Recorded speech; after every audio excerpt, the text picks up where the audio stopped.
It's up right now. Kind of moving this one around.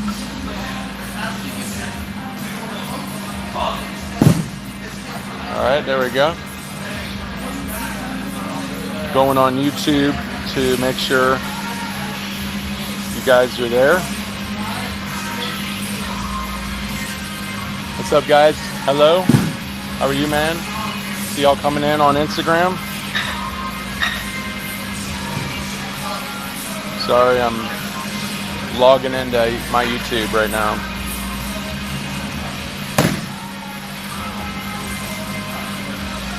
So just any questions? I haven't done this in a while. I just wanted to give you guys an opportunity. I know it kind of jumped on you to answer questions. The draft is current. I haven't really been paying attention. Tell Corey to stop standing around and do something. All right. He's way back there. I don't want to distract him. I think he's trying to do something. I'll tell him you're reaching out to him now. All right, almost there. So if you're on YouTube, you're asking questions. I want to make sure I can get to those questions, so I'm looking for that right now. There we are. All right, I got some questions here, finally. Nice haircut. Thanks, Nelson. Wish you were here, Nelson. Francis Nelson saying, hey, man. Bratcher, what's up, Bratcher? When's the throwing program coming? Run and throw program. That's a good one. Little comedy starting off. I like it, Bratcher. For med ball target throws from your knee, are you supposed to stand up partially before you drive and throw? I tell that's the only drills where I want your front foot on the ground, and you do. You're going to lift a little off the knee and then start your drive immediately. Like Nelson right here. He said, nice haircut. It makes you look younger. Hey, what weight balls can I use with my 13-year-old in hockey? So, you know, we don't like using weighted baseballs, but we'll use med balls. And if we're doing anything over 2 pounds, we're doing it below the shoulder. And if we're doing anything under 2 pounds, 2 hands, we do it over the shoulder through the kinetic chain, teaching the kinetic chain. So make sure when you, our thing is in anything we do, we really need to have a good biomechanical base. And because the technique's important to getting, when we load, to distribute the stress evenly. So we can increase performance without pushing towards injury. I forgot, I gotta turn the radio off here. So I'm about to kill the radio.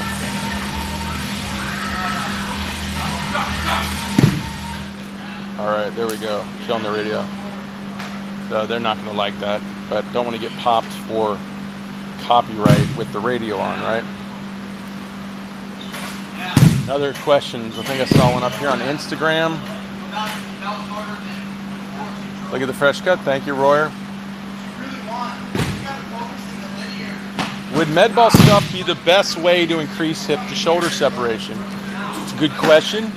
For us, it's been the best way. Why is it the best way? Because we start off in drills where our hips are open. Where our hips are open in a feet straight position initially, and our shoulders are closed.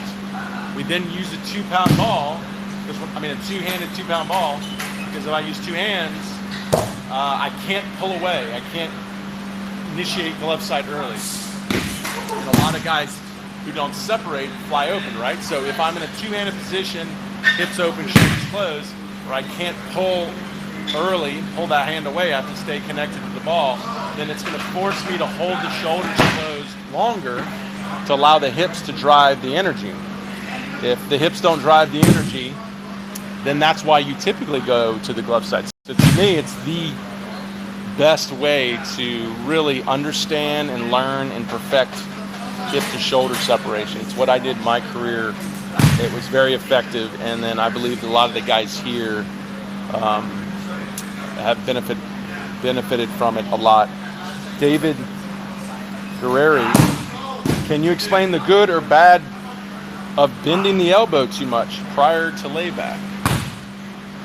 Okay, so what he's talking about is if this is flexion, right? So when I cock the arm, I'm in flexion.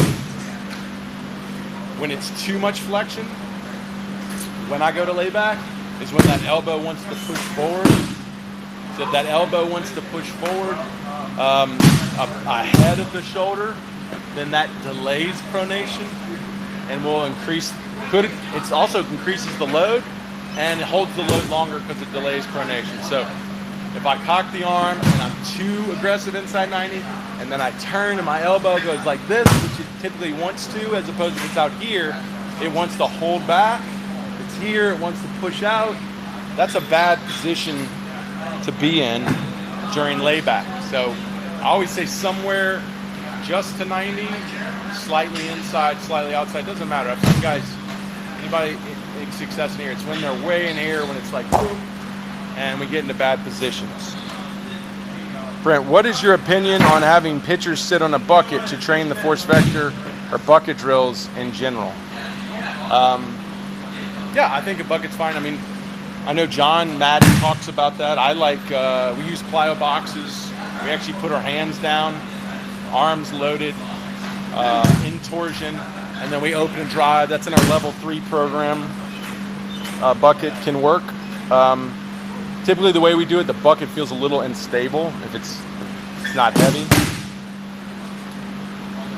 How many reps and how many times a week for the 2-pound med balls? So in the program, it's usually 3 times a week, and it depends where you are in the program based on your reps and also the positions. We have all different positions and series of drills you're progressing through. So ideally, I'd say get the program. There's a lot to it. So how to correct.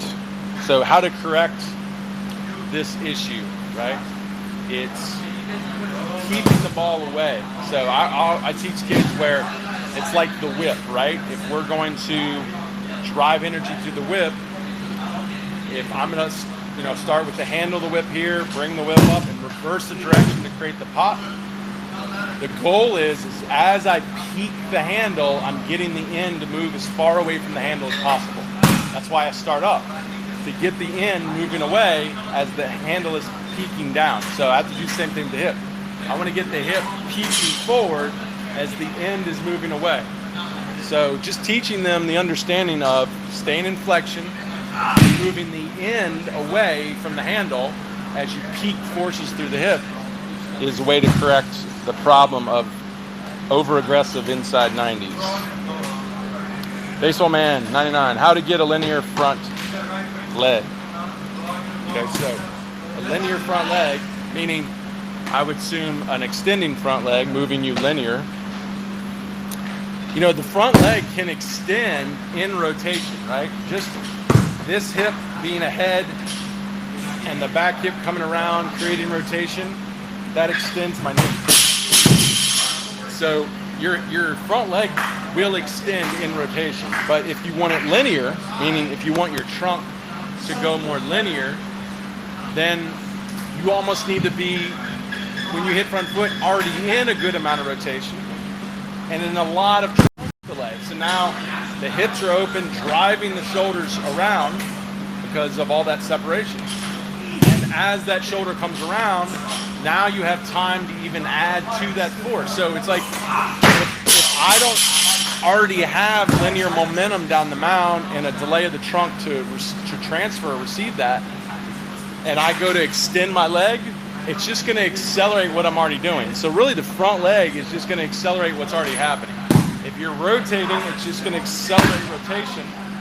And if you're building a lot of linear momentum and separating, it's going to accelerate that linear trunk. So just think of it, if you haven't established how you want to move down the mound, either short and rotational or long and linear with rotation, you can add rotation there, then your front leg is just going to accelerate whatever you have.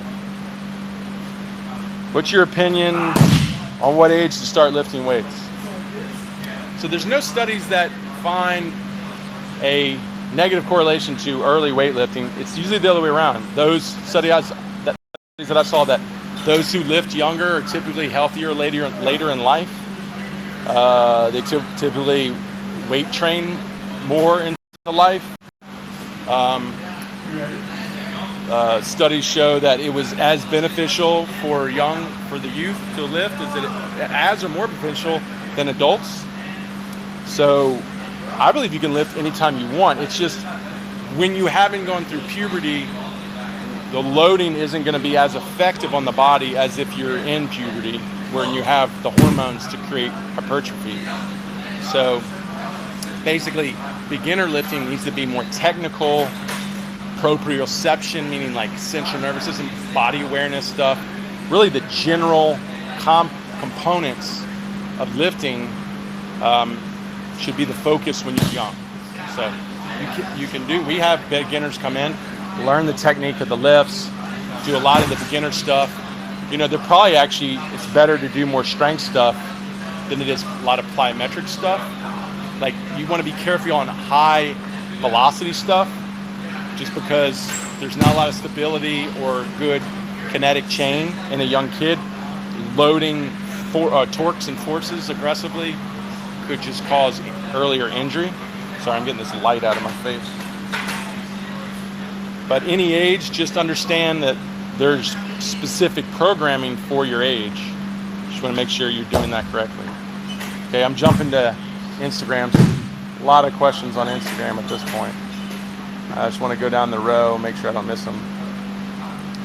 Where do you get the med balls? I go off of Amazon. I like the Power System balls. Did your med ball stuff be... Okay, we did that. All right, so next one after that question.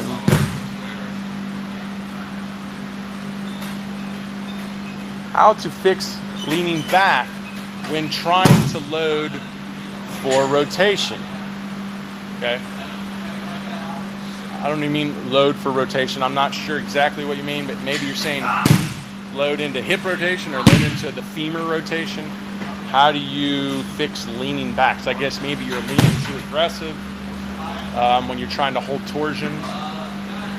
It's just keeping balance, really. Coming out of your leg lift, keeping your chin right with your belt buckle, or right behind your belt buckle, and not overemphasizing pushing the hip. I've had guys have to do the opposite. They actually had to push their hips the other way as they moved forward to stay in the hip.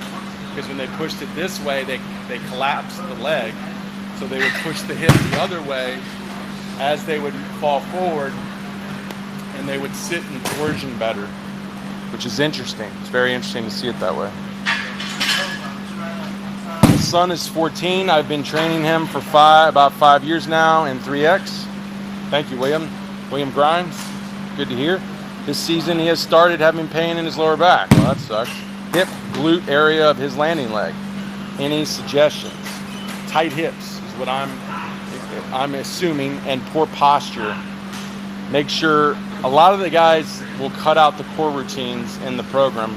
That becomes a serious problem if you have a weak core or really tight hips. And what happens is your psoas starts to knot up. Your psoas starts to become overactive because it's stabilizing your lumbar spine. So, and then you get the low back pain, you get the hip, even pain, tightness. So it sounds like more than likely not enough emphasis on the core routine. Also, too, maybe more than likely he needs to do the mobility work in the hips to open up the hips. If the hip complex, so the way it works is if the hip complex is tight, so if this is the femur and this is, hey Matt, do you have the skeleton over here? I'm going to show you the skeleton. Hey, just make sure you put your hand under the wheels, the base of the wheels, because they're probably all going to drop off. So basically, I'll try to show the skeleton, but if these are the femurs and then this is the spine, if all of this is knotted up and you're moving and this can't, move around with it, this is just locked up and it's all like, what happens is like farther up the chain, it starts moving. So maybe it's even like a few vertebrae up the back. Nice work. All right, so like with Jimmy here, here's the femurs. If all the musculature in here is tight and here's tight and all through here is tight, then these femurs can't move around. The pelvis can't even move. The pelvis actually rotates in and out, creates torsion, and actually when you walk, you have a lot of pelvis movement within the joints of the pelvis, like within the whole plate. So if that's so tight and it can't move, then all the vertebrae are just trying to create the movement and the flexibility, and then you start having the pain. Say in the first few vertebrae, it's having to move for the pelvis, and then that's where you're having all the pain. So you got to stretch the hip capsules. You can, opening up the hip capsules will release a lot of the tension in the hip complex. There's so many muscles through the hip, and the more tight that gets, you typically have more back problems and knee problems. I mean, the stress starts going up the chain. Please tell Francis Jackson Bridges says hey. Francis, everybody's asking for you, man. Yeah, Bridges says hey. Oh, Jackson says hey. He's going through time to time. He's waiting for the throwing program. All right, well, Jackson, let us know what we can do with you, brother. Jackson, tell Brent how we used to foam roll the foam rollers. Tell him about that one. Once have a low UCL strain. Had. Do you believe the velo can get back up? Yes. UCL is just the ligament, so it is a stabilizer, but also your flexor mass, your bicep, your tricep are all stabilizers of the elbow. Also, too, if you're better stabilizing the whole kinetic chain, then you're going to be in a place to help the UCL. So if UCL is strained, your body will lay down tissue to help rebuild it. It won't be the same. And it doesn't rebuild the same amount of integrity in the UCL. But like I said, if those muscles can overcompensate, get stronger, then you should be where you left off.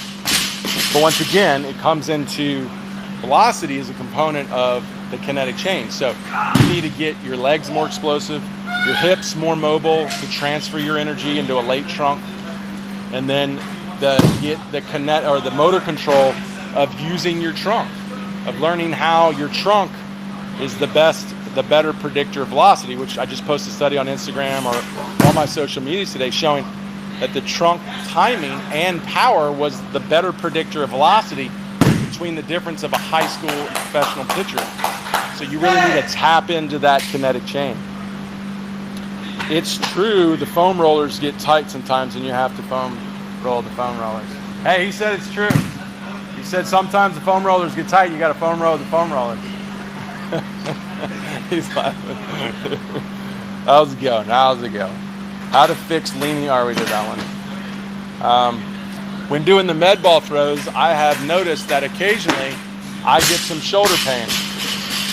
Is there a specific reason that is happening? Yes, you have weak shoulders and you're trying to use arms. That typically happens with guys that are weak.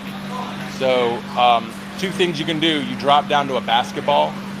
So go to a 1 pound ball or less, and on the med balls, and also build your upper body strength. Probably have very weak grip strength, weak upper body strength, which is all very important. And sometimes you don't feel that with the baseball because it's so light initially, but over time your arm will break down from the baseball for the same weakness. So like I said, pull back on the way to the med ball if you need it. Learn to use the lower half and not overuse the arm, and then get stronger in the upper body, which is all a part of our programming. Any comments on Lenny Torres, Steve from New York? Yeah, Lenny's challenges were always his hips, and it's a tough place to be when you are a high performance athlete like Lenny, and you throw very hard, and you struggle to really use your kinetic chain well. because of the hip tightness, and it's something where it's not like he doesn't want to use his hips well. He just has very tight hip flexors or his hip capsules. So what's happening is he's overcompensating on, say he gets tired, he starts overcompensating, or his hips get tight, he starts overcompensating. So it's just, Lenny was doing a lot of the right things. I hear through his guys in New York. It just, at the end of the day, was it enough? It obviously wasn't enough. It's a tough, man. It's really hard at that level to do all the work for yourself. I really kind of wish clubs would have better assessment tools for understanding the kinetic chain, like how much stress is he putting and torques is he putting on his arm each throw. Is it getting worse? Is it getting better? And is the hip tightening up? Like we need a lot more things in place for these high performance guys to prevent their injuries. We need to be monitoring their joints every game, every throw. For example, like Steven Strasberg, I remember his first UCL tear. They said they had MRI'd it like a month before it tore, and when they went to MRI it again, it was completely ripped from the bone. It's gotten to a place where these guys are so elite and they move so well and so explosively, and everybody has problems. At the end of the day, everybody has problems. They're not monitoring them consistently enough, which is a lot to ask. But when it comes down to someone's career on the line, you'd hope they would be able to do that. Early live. SO to Gary. Shout out to Gary. Thanks, Alex. Yeah, I thought we'd get in here. We got guys training. We got a little herd back there having fun. Jimmy's kind of blocking them.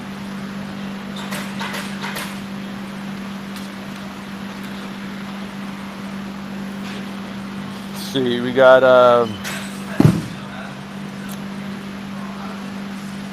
how can you prevent back soreness after pitching? So it depends what the back is. Is it lat soreness here, or is it low back soreness? So low back soreness would be coming from the deceleration of the trunk going forward, which is an indication of good biomechanics, but just overuse. So that comes from the posterior chain. How I would make sure I have a long enough hamstring, something measuring to 100 degrees of hip flexion, to where I have the length and the time to decelerate my back, and then I would be very much working on a strong posterior chain to be able to handle that stress and not allow the low back to try to pick up some of the slack, which is probably what's happening. So focus on hamstring length, posterior chain strength. The lats, the lats get very sore. Sometimes, that's in the back, up to the middle of the back. Those are big movers. Those move the humerus internal, external in rotation. It's an accelerator. So think about it. It's an accelerator and a decelerator, so it takes a lot of abuse. One of the I got the iPad about to die. Let me save the iPad here. I'm going to save the iPad.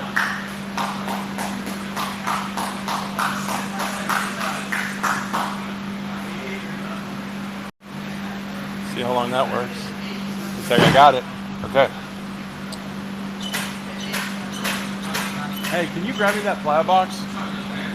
So with the lats, it's good to be sore in the lats just because with all the throws. You put it right here.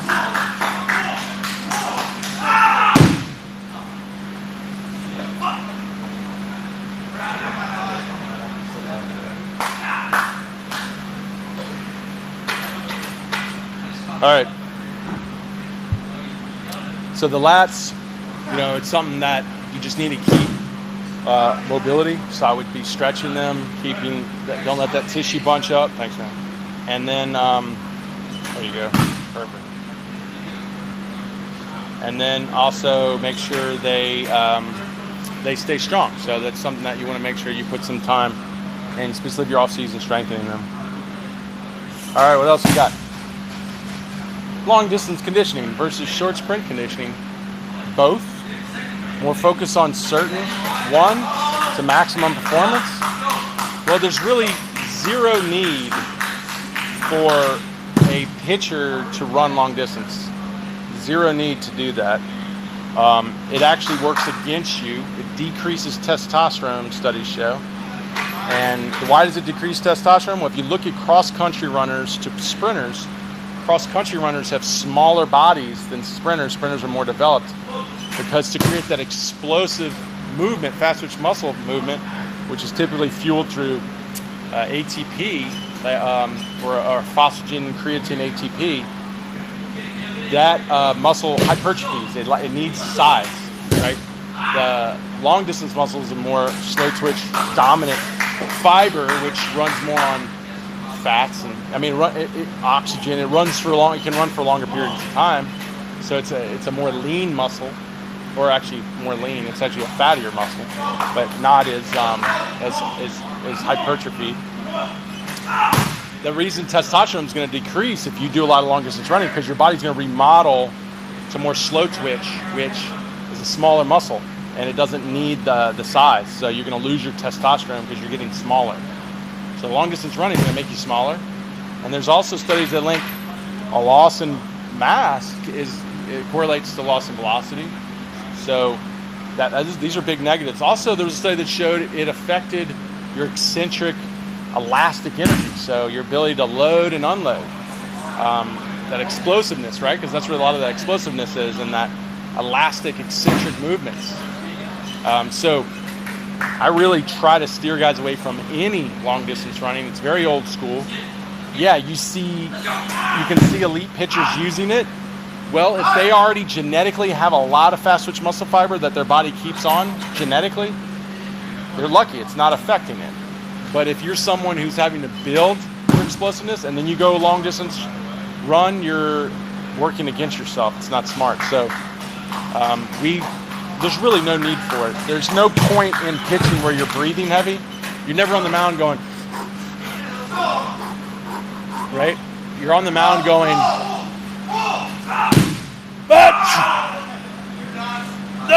right? So that is you exploding, right? So that's a sprint.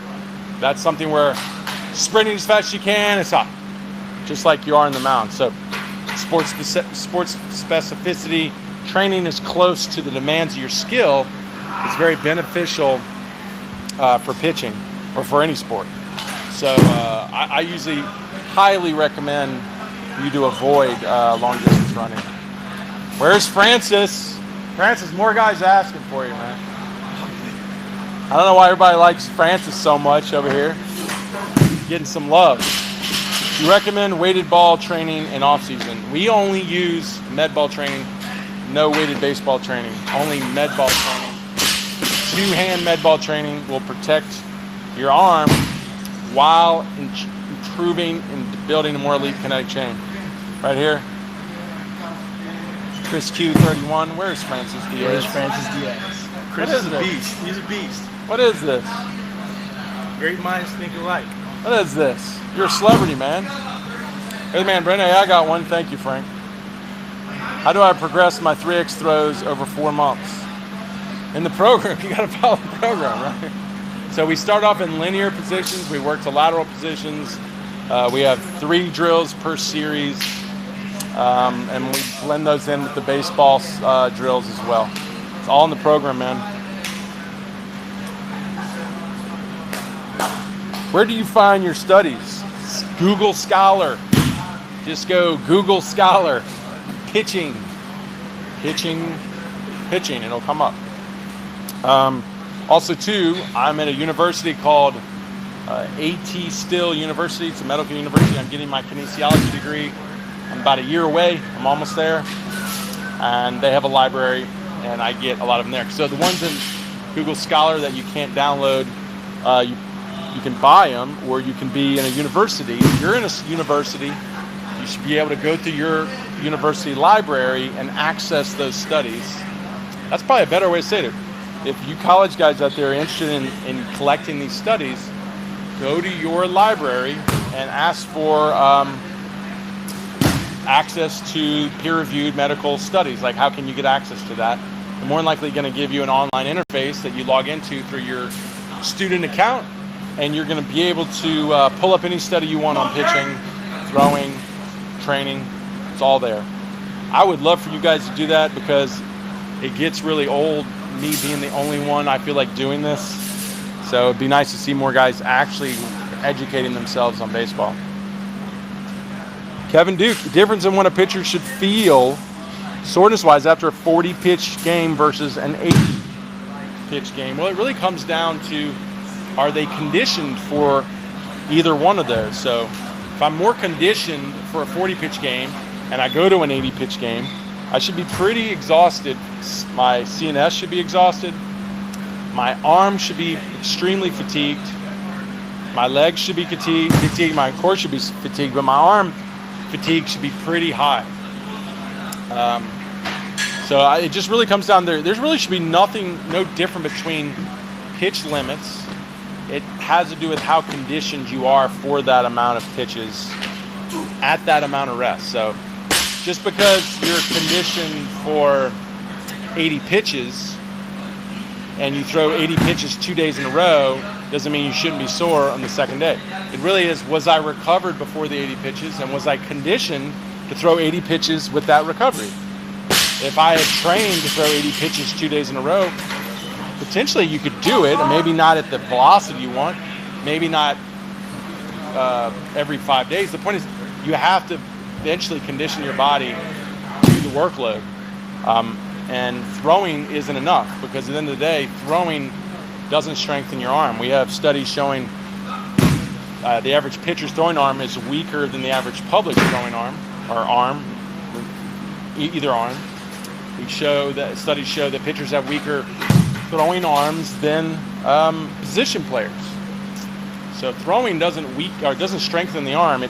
If anything, it maybe strengthens it internally, but it doesn't strengthen it in the external rotation of posterior shoulder. So we're actually weakening throwing. So throwing isn't the way to condition for 80 pitches. Because obviously if you throw, your legs are taking all the work, but you should have some additional training like we do here. So those 80 pitches is not just in your arm. It's in your legs, it's in your core, and your body's prepared for that. Sorry, man, no Espanol. Alex, you need to start getting your Spanish going. Maybe Alex on Top V Latino can do a Q&A session like this. Alex, this is I'm gonna ruin the name. So Francheury, and his last name is Balbuena. He's from the Dominican Republic. Alex, he's asking for Spanish. So let me get Alex to do a little Spanish Q&A session for you guys. Is it okay to do anaerobic conditioning the day before doing legs? We program it after, and it's typically not a day, and you're not doing legs the next day, typically. It can happen that way, but not often. Once again, I'd suggest getting our programming. We have a lot of programming. What's the difference between the level 3 program and the level 1 program? Well, the level 3 program is for those who have a 1.3 power to weight ratio. So that's 130% of your body weight. If you can clean 130% of your body weight, you can go into the level 3. Level 3 is for someone who is more than likely had a lot of success. They're maybe teetering into high 80s, low 90s, and they really want to be more consistent 90s. That's really why I built it, for some of those guys. And there's also a level after that we don't sell. We don't sell because because anything I sell, people can just do it right out of the gate. It's something I want you to graduate to. So you'd have to contact me personally to get that level. But level 3 has a lot of the biomechanical stuff, the torsion throws, the sled drills, sled loads, drives, which are great, which are awesome. But once again, I don't really want you into the sled work until you've got the good hip to shoulder separation and the leg power is there. Because if not, you're gonna struggle and you're gonna overcompensate, and it's not gonna work with your biomechanics. The lifting has a lot of chains, submaximal holds. It's a big emphasis on power, just trying to create elite power. I like the program, it's fun. How do you describe counter rotation and how much of it is healthy for the spine? So counter rotation is when your shoulders are pulling countering away from your hip rotation. So in this position, my hips and shoulders are open. In this position, my shoulders are countering, 40 degrees, 50 degrees away from my hip position. So you're obviously only going to go as much as your thoracic spine will allow it.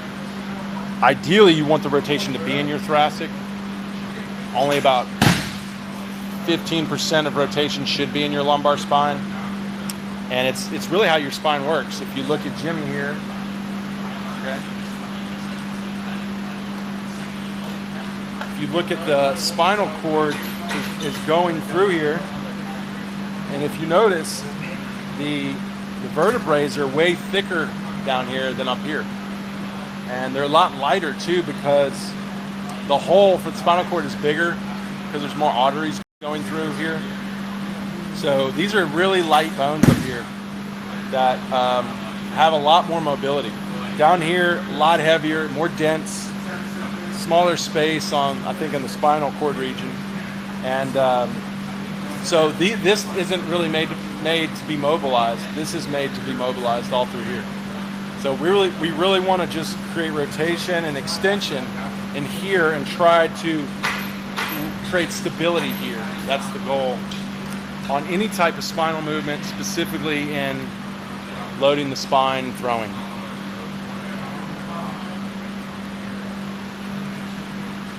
Athletes throw harder. Explosive athletes throw harder, run faster, hit harder, be explosive. I like it. How do you describe counter rotation? Is it good if your groin is sore after pitching? Well, there's a lot of adduction activity in the brachialis, going into front foot strike. That guys can overuse that to help drive the femur around to rotate the pelvis. So, yes, you'll be very sore. Also in your hamstring, because it kind of goes around to your hamstring as well. I used to cramp in my hamstring on my throwing leg side, my throwing arm side. But yeah, you're doing that. So if you have, we want you to have more lower leg, so lower leg drive. If you have more lower leg drive, then that's less adduction power or contractions you have to use to create the femur rotation into the pelvis rotation. Thanks for all the hearts, guys. That's pretty cool on Instagram. Thank y'all. Little heart war going on. Lose fat and build lean muscle mass. I don't even think you need to lose fat, guys. Big league.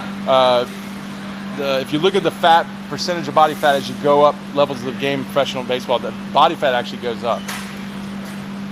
What's up, Roman? This is on Facebook. How many pitch in practice pitcher? Sorry, I couldn't understand that last one, Riviera. You can repost that. Last off season, I improved my hip extension and internal rotation, and I can rotate and extend my hip faster, but no increase in velocity. Well, here's the thing. Your motor control, if you have tight hips, doesn't use your trunk. It just probably spins. So if this opens up, which would allow it to push my hip more forward, now you have to change your motor control to feel that energy or take that energy from the legs and bring your trunk forward. So just because you change your anatomy doesn't mean you throw pitch better. For example, just because you put just because you put an app in your phone to help you in school doesn't mean it's going to help you. You still have to understand how the app or the software or even the hardware. Maybe you got an iPad as opposed to a notepad, right? So you're not going to truly benefit it until you understand how it can help you and benefit you in your biomechanics. So you got to make sure now that you have the improved anatomy or the hardware, how can I adapt my software to take advantage of it? How often do you guys work with sidearm submarine pitchers?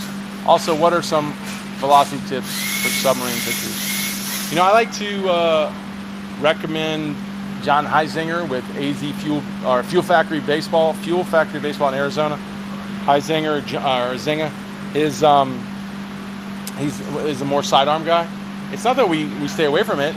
I just am going to teach the kinetic chain where it's optimal, and that's an overhead throw. If you want to learn the kinetic chain this way, because it's important that you train and get a good, efficient, explosive kinetic chain, all you have to do is make the adjustment back to the arm slot by changing the trunk orientation. So typically in our biomechanics, we're in a more contralateral trunk orientation. So if I'm throwing this way and I'm a righty, this is ipsilateral, this is contralateral. So I just need to make sure that when I go sidearm, I bring my trunk ipsilateral. I do the same things that we do, separation and everything, but now because of that ipsilateral position, it's just going to bring my arm slot down. And ultimately, we're trying to stay in the same spot. So shoulder above elbow, just above elbow. Okay. So over the top would be here. This would be, this would be 3/4. This could be over the top. But see, I went contralateral to get there. I'm not doing this. I want to get this into that 95, 100 degree slot. I want to get this not fully extended, but somewhere from here to here. And then everything else is trunk. So if I want to go sidearm, I just do this. Now I'm sidearm. All right, or I do this and I'm sidearm. I do want to avoid full extension because that means I'm just rotating. So it's just purely same biomechanics, over the top, 3/4, sidearm. That's the difference. So once you learn the kinetic chain, that's where you make your adjustment to get to the spot you want to be for movement.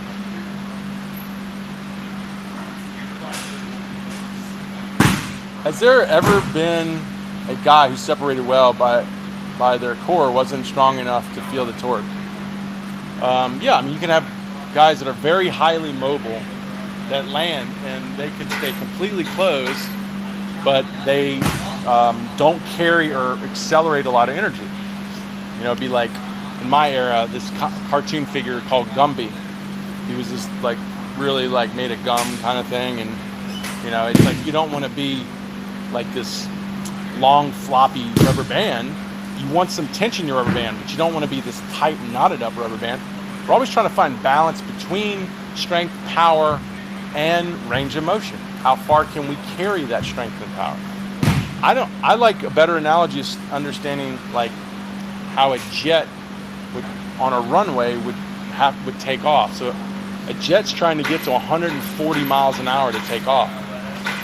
It needs a certain distance of runway to do that, or it can't take off based on how quickly it accelerates. So it probably needs about 1,000 feet of runway space to hit 140. So if you've only given it 400 feet, you're never going to get there. And that's really how you need to understand power to mobility. Mobility in this case is range of motion. So it's distance. It's the runway. If you don't have enough of it, you'll never get to the speed you want to get. But just because you have a lot of runway, if I had a 3,000 foot runway, but a little prop plane that doesn't really have even the speed to get to 140, nothing's going to happen. So it's that balance of the power of the jet and the distance of the runway to allow them to get to their optimum speed. Can you talk a little about arm path? Is there a correlation between arm injury and arm straightening out towards second base in the delivery?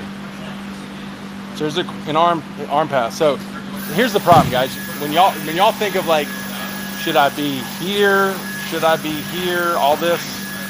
The only time the arm or the position of the arm is affecting injury is if it's affecting timing. It's affecting timing and the moment or where energy's moving. So, for example, you could extend your arm straight out when you land, but when your shoulder goes to turn, it needs to come into flexion because it will move better with the trunk. If it stays extended, it's going to work against the trunk.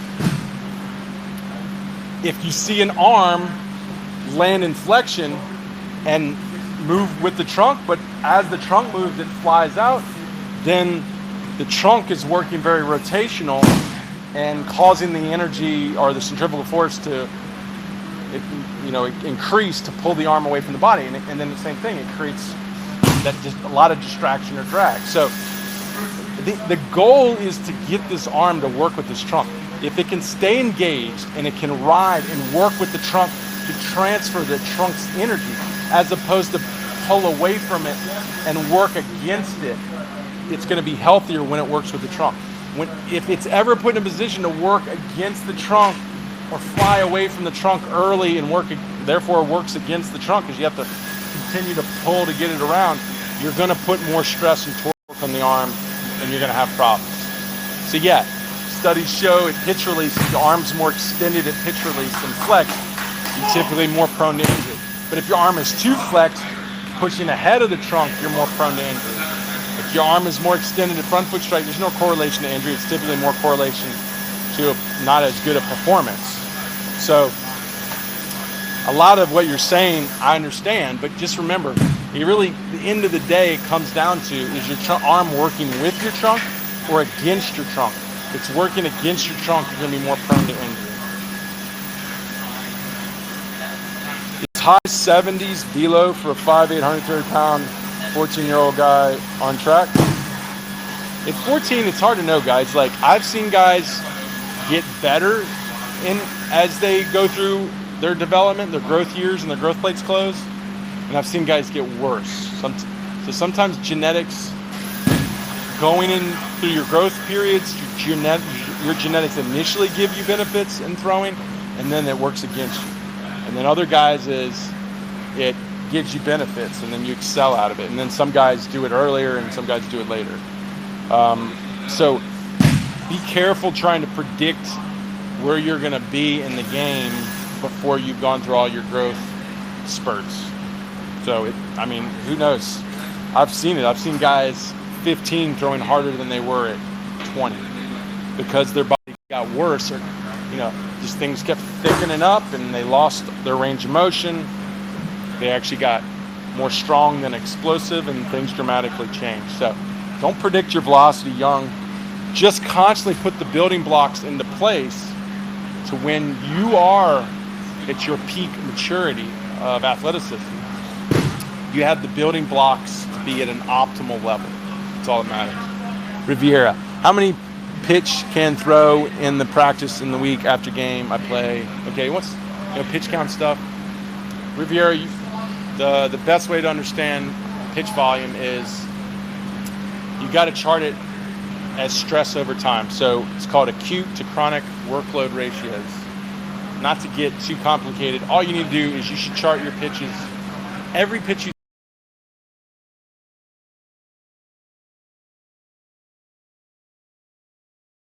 is small, and if you're seeing big spikes or drops to spiking up again, those are going to be high stress moments that can lead to injury. So they usually say stay within a range of 30%, meaning like you're throwing 60 pitches every other day and then you throw 100. That's more than a 30% jump. So you're going to be at a higher risk of injury. But also look at it as if you threw 60 pitches every other. Next day you took off as a rain delay. Now I missed that day, and now I'm going to jump back to 60 pitches. And it's where's your stress going at that time? That might be more than a 30% increase because of that drought of not throwing when you jump back on the horse again. So that's why it's that consistency your body needs. So it's like you're not slowly building your volume up and you're jumping to these high volumes, you're going to be way more prone to injury. So after you throw, it's just where you are. It's like, okay, what'd you do last week? Okay, last week after I threw 2 days later, I threw 50 pitches, and then a day after that, I threw, light 30 pitches, and then I threw 80 pitches. So it's just chart it and make sure it's not making these big jumps and swings. Try to keep it in a 30% range, and you'll stay healthy. The Moda sleeve helps you do that. You want to get into the Moda sleeve for tracking. Can you explain the difference between arm riding with the trunk versus dragging? So I'll just show it to you. The arm riding with the trunk would be staying engaged, not way back in horizontal abduction, way back in extension. So basically not all the way in here, but something in a good flexion, good horizontal abduction right here, okay? That's riding with the trunk, and also the trunk's not pulling away from it.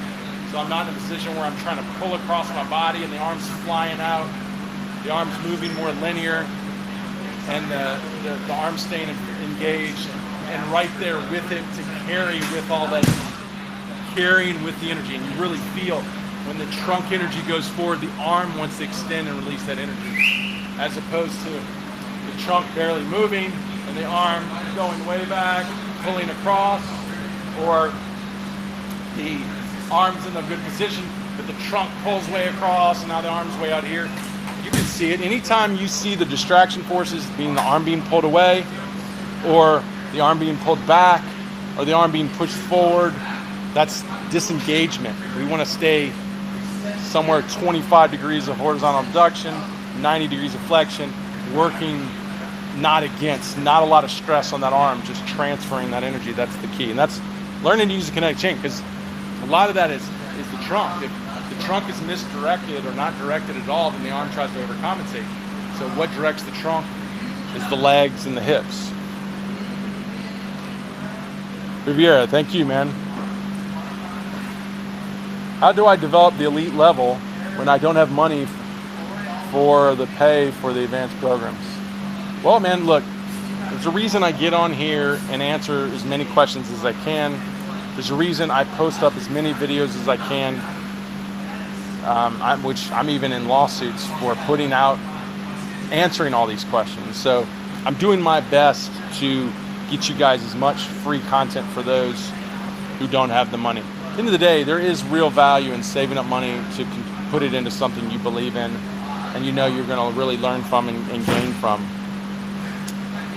So I always recommend, guys, just do your best to save up. But if not, you got enough things to work with. It's not the complete package, because ideally, you know, you need to be here to really, or you need to get into the programming. But still, it's gonna. I've had guys become testimonials without even getting into the program, which makes me excited, because I mean, I was a starving college baseball player, high school baseball player, and I remember I was sneaking into facilities. I shouldn't have been doing that, but because I didn't have the money, and I was asking people for help.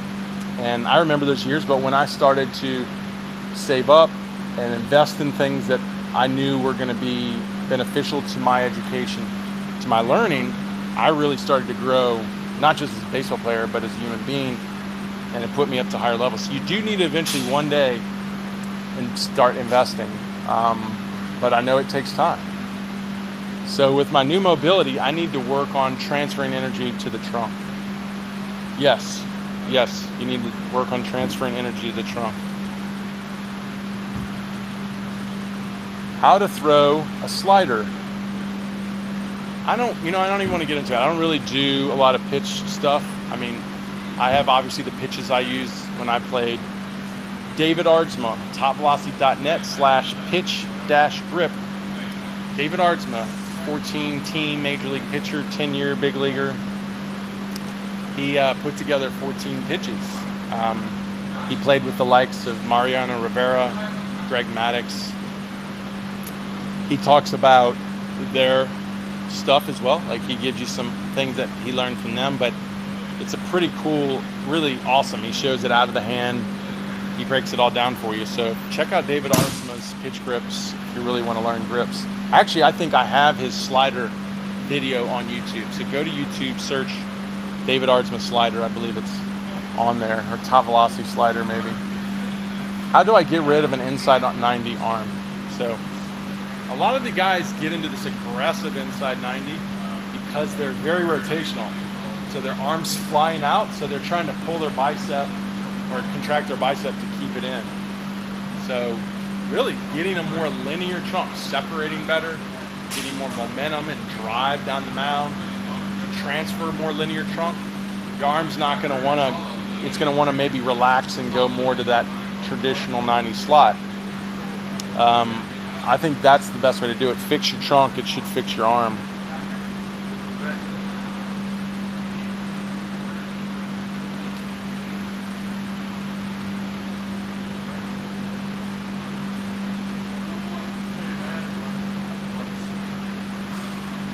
explain best arm path when pitching. So we talk about arm cock timing. So when you hit front foot strike, we want 25 degrees. You know, I'm gonna just, instead of, I do this every time, you know what, I'll go through. When you hit front foot strike, they say best arm cock position is 90 degrees flexion, 25 degrees of horizontal abduction, pinch behind the back, about 85 degrees of abduction, lifting it up, about 53 degrees of external rotation. If that's 0, or if that's 90 and that's 0, that's about 53. So when I hit front foot strike, that's where I want to be. Also, I want my hips driving open and my shoulders optimally closed in that position. As my shoulders rotate, the arm needs to immediately, or ultimately before rotation, the arm needs to then fully cock. And then as rotation begins, it allows the elbow to get up and lay back. And then from lay back, that should allow your trunk time to move forward. And then the energy that comes up your trunk should extend the arm to release. And then the arm should then recoil into internal rotation pronation to decelerate the forearm and shoulder.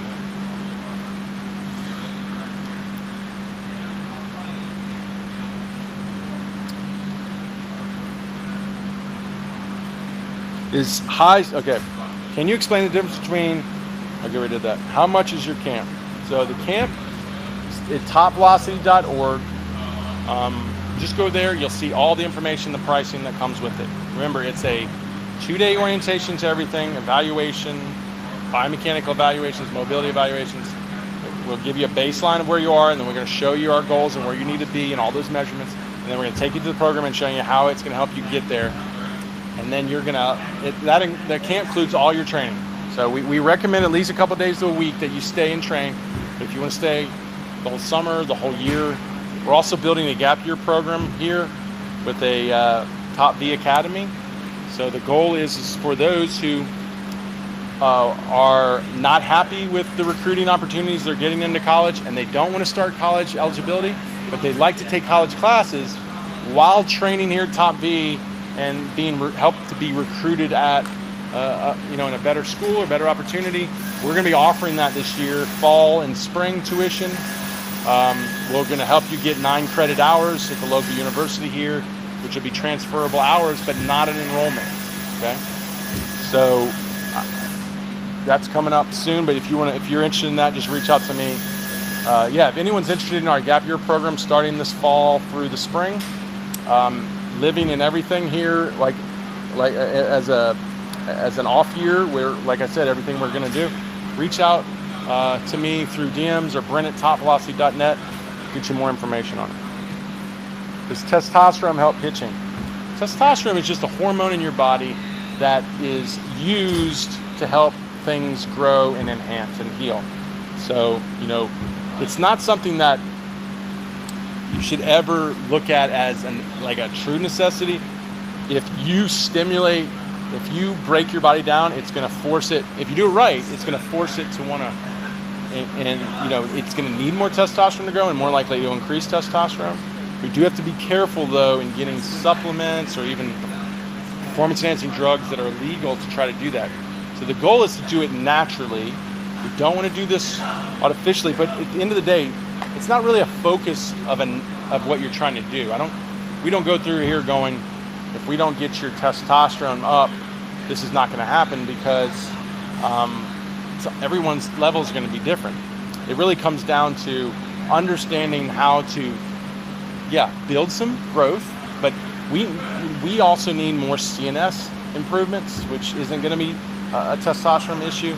We need more mobility. So testosterone is just overweighted because of the illegal aspects of using it as a cheating aid, but it's definitely not that big of a deal when it comes to the performance of an elite pitcher. That's why you could have low testosterone and throw very hard, because you have a lot of other key things. Well, we just lost the Instagram, and we must be spending a lot of time here. So I think I'm getting a lot of calls. I think I'm gonna shut it down. Last couple of questions. Should arm make a front strike motion? Should arm? I don't understand that.